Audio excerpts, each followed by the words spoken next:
श्री जी, क्या आप प्लीज़ बता सकते हैं विद्यार्थी को कैसे होना चाहिए श्री गीता के अनुसार? प्लीज़ प्रभु जी एक बार आंसर दीजिए कि गीता के अनुसार विद्यार्थी को देखिए, कैसे होना सबसे पहले तो विद्यार्थी आप किसे कहते हैं? जो छोटे बच्चे हैं वो विद्यार्थी हैं या आप भी विद्यार्थी हैं? हम ये मानते हैं कि आप भी विद्यार्थी हैं। हर व्यक्ति एक विद्या अर्जन ही कर रहा है, चाहे वो अध्यात्म का कर रहा हो, चाहे वो लौकिक जगत की डिग्री के लिए कर रहा हो। पर इसके लिए भगवान कृष्ण ने एक श्लोक दिया है, अभ्यास योग युक्तेन। अभ्यास, जिस चीज को आप हासिल करना चाहते हैं उसका बार बार बार बार अभ्यास जो व्यक्ति करता है वही सच्चा विद्यार्थी है। दूसरा है वैराग्य। एक तो हम विद्यार्थी, अगर हम अध्यात्म जगत के विद्यार्थी की बात करें तो अभ्यास और वैराग्य ऐसी दो वस्तुएं हैं जो विद्यार्थी को विद्या उपार्जन करने के लिए सक्षम बनाती है। एक तो जो डॉक्टरी करना चाहता है, हम अभी लौकिक जगत की बात करें तो जो विद्यार्थी 10वीं पढ़ना चाहता है, 12वीं करना चाहता है या कोई डिग्री लेना चाहता है तो उसे सबसे पहले अभ्यास में कमर कसकर लगना चाहिए। ये उसका पहला गुण है। प्रमाद का त्याग करना चाहिए, ये उसका दूसरा गुण है।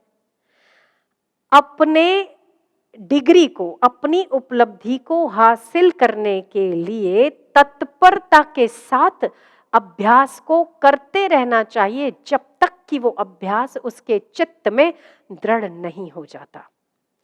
दूसरा वैराग्य है। अगर हम इसको लौकिक विद्या के साथ जोड़ें तो बाकी सारी चीजों से वैराग्य, खान पान से वैराग्य, टीवी देखने से वैराग्य, खेल कूद से जरूरी समय देना चाहिए, पर अगर वो अभ्यास करना चाहता है तो बाकी सारी चीजों से वैराग्य युक्त होकर अगर अभ्यास करता है तो वही अभ्यास उसको महान से महानतम बनाने के लिए बाध्य होता है।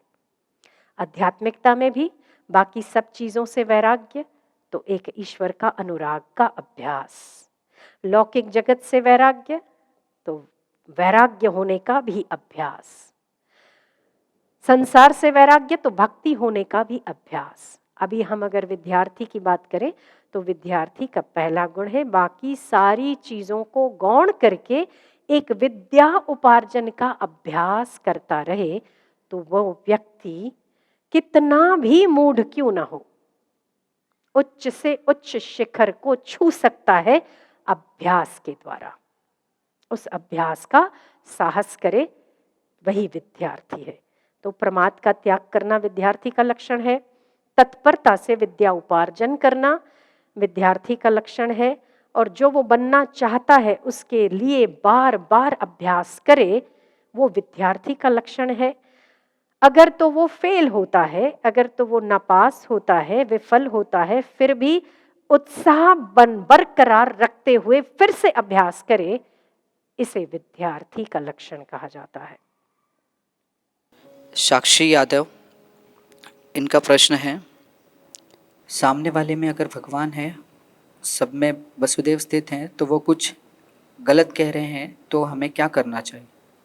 अगर आपने सामने वाले में भगवान देखा है तो आपके साथ गलत हो ही नहीं सकता। आपकी ये भावना अगर है कि सामने वाले में भगवान है तो अगर वो गलत करता है तो उसका कर्म उसके साथ है, पर यदि आपने अच्छा भाव किया है तो आपके साथ अच्छा ही घटित होगा, ये भी निश्चित है। इसीलिए भगवत भाव रखकर जिस किसी के साथ भी व्यवहार किया जाता है वो उस व्यक्ति को ही फायदा देता है, उस व्यक्ति की ही निर्भीकता बढ़ाता है, उस व्यक्ति को ही परमात्मा के निकट ले जाता है। अगर हम सही गलत की परिभाषा करें तो इस जगत में बहुत सारी चीज़ें गलत है, तो आपके शरीर में भी बहुत सारी चीज़ें गलत है, वो घटित हो रही है, पर शरीर आपका अपना है, इसीलिए आपको उसका विरोध नहीं है। पर हम जगत में दूसरी चीज़ों को बुरी समझते हैं क्योंकि हम पूरे जगत को भगवान का नहीं मान पाते हैं, इसीलिए हमें बुरी लगती है। तो हमें परमात्मा स्वरूप जगत को समझकर प्रीति करनी चाहिए परमात्मा से। तो सामने वाला व्यक्ति अगर बुरा करता है तो उसका कर्म वो जाने, पर आपको तो उसमें परमात्मा देखने का लाभ अवश्य प्राप्त होता है।